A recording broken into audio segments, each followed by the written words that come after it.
কবি আনিস মোহাম্মদ উদ্ভাবিত খেলতে খেলতেই ভাষা শিক্ষা ঢাকায় ব্যতিক্রমধর্মী কর্মশালার অনুষ্ঠিত।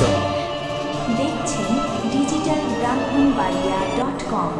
আমরা স্বাধীনতা ও উন্নয়নে বিশ্বাসী। ভাষাগত বৈচিত্র্য, আন্তঃসাংস্কৃতিক বোঝাপড়া ও বৈশ্বিক সম্প্রীতির লক্ষ্য নিয়ে আম্মাম ট্রাস্ট ও আম্মাম একাডেমির যৌথ উদ্যোগে ৩ দিনব্যাপী খেলায় পড়া খেলতে খেলতে বহু ভাষা শিখুন শীর্ষক কর্মশালা শেষ হয়েছে। রাজধানীর মিরপুরে ঋদ্ধির স্টুডিও হলে ৩০ এপ্রিল থেকে ২ মে পর্যন্ত প্রতিদিন এই কর্মশালা অনুষ্ঠিত হয়। আয়োজকরা জানান, খেলায় পড়া একটি অংশগ্রহণমূলক শিক্ষা পদ্ধতি, যেখানে খেলা ও শেখা একসঙ্গে মিশে যায়। কর্মশালায় অংশগ্রহণকারীরা ক্যারম, লুডু, দাবা, ডার্ট ও উনো সহ বিভিন্ন খেলায় অংশ নিয়ে স্বতঃস্ফূর্তভাবে শব্দভাণ্ডার রপ্ত করেন। শিশু থেকে প্রাপ্তবয়স্ক, নারী পুরুষ নির্বিশেষে সকলেই এতে অংশ নেন। আয়োজকদের দাবি, এই পদ্ধতিতে ভাষা শেখার ভয় দূর হয়ে শেখা হয়ে ওঠে আনন্দময় ও চাপমুক্ত।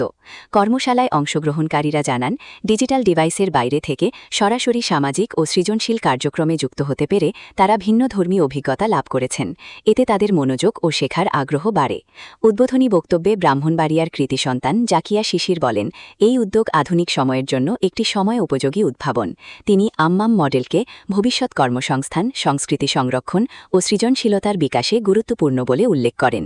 প্রধান অতিথি হিসেবে জাহাঙ্গীরনগর বিশ্ববিদ্যালয়ের ইংরেজি বিভাগের চেয়ারম্যান অধ্যাপক ড আহমেদ রেজা বলেন, এই কর্মশালার মাধ্যমে ভাষা দর্শনের তাত্ত্বিক ধারণার বাস্তব প্রয়োগ ঘটেছে।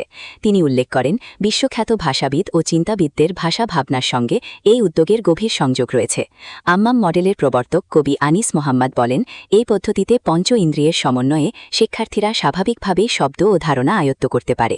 তার মতে, এতে শেখা বিষয় দীর্ঘমেয়াদী স্মৃতিতে সংরক্ষিত থাকে এবং প্রয়োজনে তা দ্রুত ব্যবহার করা সম্ভব হয়।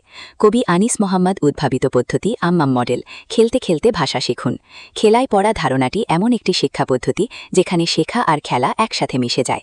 এই কর্মশালায় অংশগ্রহণকারীগণ ডিজিটাল কোকেনের আসক্তি ও মোবাইল মনিটর থেকে সাময়িক দূরে থাকতে পেরে শান্তি অনুভব করেছে বলে জানান অংশগ্রহণকারীরা। এ ধরনের উদ্যোগ দেশের শিক্ষা ব্যবস্থায় নতুন দৃষ্টিভঙ্গি তৈরি করবে এবং বহুভাষা শিক্ষায় আগ্রহ বাড়াবে।